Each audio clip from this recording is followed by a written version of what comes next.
Tai žinai, mūsų subūrė, čia buvo lygiai prieš 30 metų. 1979 metais, vasario 16 dieną, buvo iškelta trispalvė ant 4 vidurinės mokyklos tuometinės, dabar Dariaus ir Girėno vardo mokyklos. Šiaip mūsų subūrė mokykloje į krūvą toks Vytas Žukas, šiuo metu esantis generolas leitenantas Lietuvos kariuomenės, visą gyvenimą kartojęs, kad aš būsiu karininku, tačiau nepasakydavo, kokiu karininku. Mes tik tai žinojom, kad Lietuvos karininku, bet jis visiems sakydavo, kad būsiu karininku, jeigu klausdavo. Tai Vytas Žukas mūsų subūrė tą intenciją, kad mūsų 3 tėvai buvo visų išvežti į lagerius, tai mano, Petro Kaminsko, mano Sauliaus Dambrausko ir jo Vytauto. Ir jis kažkaip stojant, žinau, kad į tokia intencija buvo į komjaunimą, jisai kaip tik pasivadino visus mūsų ir sako, mūsų tėvai kentėjo, nejaugi mes čia dabar stosim į komjaunimą. Nu ir aišku, mūsų jaunolius tai kažkaip labai sujudino ir mes, aišku, nestojom į komjaunimą ir subūrėm tokį tam tikrą būrelį. Vėliau istorija buvo tenais ilga, mes davėm priesaką, buvom pasisiūvę nedidelę vėliavą, kraujo priesaiką prie vėliavos davėm. Visi šią vėliavą, dar vienas jaunikaitis buvo toks Jackevičius, dabar net vardo nebepamenu. Pašėlęs vaikinas toks, gal su mažiau moraliniais įsitikinimais. Nu va, ir galiausiai po eilės metų, žodžiu, priejo va šitą vasario 16-79 metų, mes pasisiūvome vėliavą. Vėliavai medžiagą rinkom taip pat labai įdomiai. Geltoną spalvą nusipirkom parduotuvėje, o žaliai raudoną aš padariau nuodėmę, pavogiau vėliavas. Buvo Donelaičio gatvėje kabinama, mes žinom, kad tuo metu per paradus kabinamos vėliavos buvo labai dosniai, tai prie bibliotekos viešosios kabėdavo tokios juostos, raudona, balta, žalia. Nu tai naktį aš užlipau, tenais buvo stulpuose jos užkabintos, aš užlipau stulpą, kadangi sportiškas buvau, nupjoviau žalios virvutės ir raudonos.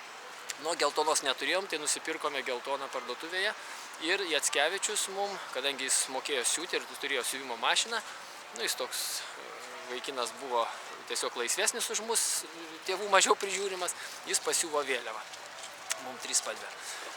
Nu ir atėjus vasario 16, mes buvom sutarę 3, kiti nežinojo niekas, kad turim iškelt vėliavą tą naktį. Vytas Žukas, Petras Kaminskas ir aš. Tačiau Vytas neatvyko, kai paskiau paaiškėjo, jį staiga užspaudė namuose mama ir pro duris sakė tik tai per mano lavoną ir nebeišleido pro duris, nes turbūt įtarė, kad kažką mes iškrėsim. Tai mes susirinkom dviese su Petru, nes Petras šiaip buvo gimęs ir augęs Tauragėj. Į Kauną buvo atvažiavęs mokytis, gimnastas buvo. Ir mes susitikom pas jį butelį, jisai pas seserį, ne pas seserį, pas pusseserę, giminaitę tokia gyveno ir jis buvo taip pat labai, kaip sakant, laisvas vaikinas šio požiūrį. Mes apie 1 valandą turbūt naktį, jau beveik naktį atvažiavom pas mane į namus. Žinau, kad išvažiuodami dar buvo 19 laipsnių šalčio, jeigu gerai prisimenu. Šalta buvo naktis, dėl to nebuvo žmonių gatvėse. Išgėrėm po kokių 20 gramų spirito, nes šalta buvo labai, žodžiu, abu dviese. Ir su ta vėliava nuėjom prie 4 vidurinės. Jis padėjo man užlipti, ta prasme, užšokti iš kiemo pusės ant gaisrininkų kopėčių. Jo mes užlipau aš ant viršaus ir kadangi nebuvo kaip kitaip vėliavą pakabinti Donelaičio gatvės pusę, į saugumo pusę, va tenais iš tos pusės atvažiavimo nuo stogo, tai aš kraštą užkišau už prišalusio štai lietvamzdžio, o Petras zeksavo tuo metu, kaip pagal terminą, taip saugojo. Ir nuleidau ją į apačią. Mes nulipome, aišku, labai susijaudinę, nubėgom, jisai susistabdė taksi ir išvažiavo į namus. Norėdamas pamatyti, kaip ta vėliava dar kartą atrodo, aš apėjau pro Ramybės parką, buvo apie gal 2 valanda nakties, apėjau aplinkui ratą, pasigrožėti tai ir staiga žiūriu, kad vėliavos nėra. Mane tai labai sujaudino, galvoju, kaip čia dabar nėra, taigi tik iškėlėm, kame čia reikalas, nejaugi jau ją nuėmė kas nors. Ir staiga supratau, kad ją užmetė vėjas paprasčiausiai ant stogo. Tada aš vis tik tai pagalvojau, kad mūsų darbas nueitų per nieką, jeigu jinai taip ir liktų neiškelta. Ir vėl grįžau į tą pačią vietą, užlipau tada 2 kartą tom pačiom kopėčiom. Vėliava iš tikro gulėjo ant stogo. Tada aš ją apgrįžę apsukau priešingai, tai yra virvutėmis į apačią. Nulaužiau, turėjau tokią gana išmoningą greitą išmonę, pasigirsiu. Nulaužiau greitai varveklius, pririšau prie tų virvučių ir nuleidau į apačią antrą kartą. Nu ir šitaip jau jinai kabėjo gražiai, stabiliai. Iš ryto atėjom į mokyklą. Aš atėjau beje, man atrodo, vieną iš vienintelių kartų nevėlavau tą dieną į mokyklą, nes labai vėluodavau. Iš ryto vėliava dar kabėjo. Pirma pamoka buvo tokios Vitkuvienės, tokios baisios saugumietės, visos žinomos mokykloje. Ir istorijos mokytojos. Ir jinai labai linksma ją vedė, tokia pompastiškai, kaip sakant, linksma. Ir mes jautėme, kad dar turbūt šita žinia nėra pasklidusi, kad vėliava yra iškelta. Nu, per pirmą pertrauką dar vėliava kabėjo, mes keliese pasižiūrėjom per langą ją iš šono, tenais iš laiptinės. O štai antrą pamoką prasidėjo. Tai yra, ta prasme, suvažiavo saugumas, užtvėrė, nuėmė vėliavą, tada pradėjo imti išlėjas pėdų sniege likusių, tai mes visą tai stebėjom paskui per langą pertraukos metu. Buvo nesmagu tai stebėti, nes jautėme, kad atliekamas rimtas kriminalinis tyrimas. Žodžiu, kada matai, kad tavo įspausta pėda lieja atlėja, tai aptverta visą tai ir susirinkęs būrys specialistų, to meto kriminalistų, tai nėra smagu. Vėliau buvo tikrinamos pėdos visų vaikų, ta prasme per klases ėjo ir tikrino padus, ta prasme padus. Greičiausiai buvo kažkokių individualių atžymų tose paduose, bet buvo labai įdomi sėkmė. Tiek Petras, tiek aš mes atėjome kelt vėliavos ne su savo batais. Jisai buvo apsiavęs, jeigu neklystų, savo tos pusseserės batus. Kažkaip ar jam ten jis neturėjo tuo metu, aš savo brolio batus, kuris jau buvo mokyklą baigęs. Ir į mokyklą atėjom jau su visai kitais batais. Visai nepagalvoja apie tai.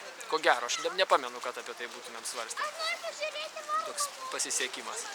Tai va štai po viso šito buvo padarytas rimtas susirinkimas mokykloje. Inspektorė tuometinė, pavardės neminėsiu, moteris, manau, kad dabar gyvena labai visai kitokį gyvenimą šiuo metu.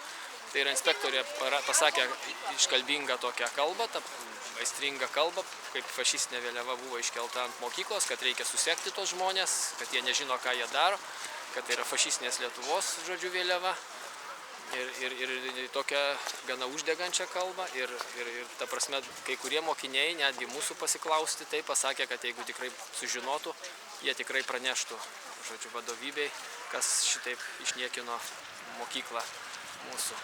Tai va, bet galiu pasakyti, kad tikrai duomenų apie tai, kad būtų sužinota, kas iškėlė, tikrai nebuvo ir nei vėliau, nei kada mane vėliau kažkada yra kitais klausimais, tarkime, tekę kalbėti su saugumu, ten kvietė, ten apklausti mane. Niekados niekas neužsiminė apie šitą vėliavą, todėl aš manau, kad jinai liko taip ir neišaiškinta jų bylose ir būtų labai įdomu, aišku, pamatyti tą visą tuometinę surinktą medžiagą.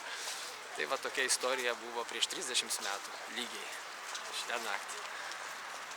Tiesa, dar galiu paminėti, kad Vytas Žukas, jisai irgi tada, pamenu, mus pavadino didvyriais abu, dabartinis generolas su Petru, ir pasirūpino, kad žinutė apie šitą vėliavos iškelimą atsirastų vienoje iš pogrindinės spaudoje, kadangi jisai per tėvelį turėjo tokį ryšį.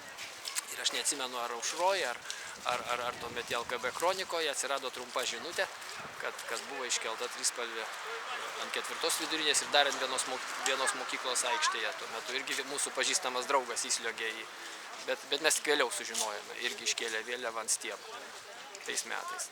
Nu, aš galiu tik sumaišyti, ar 79 ar 78 metai tai buvo, bet man atrodo, kad tai buvo 79 metai, nes mes baigėme 80-ais, tai turbūt buvo kokie 2 metai iki baigimo.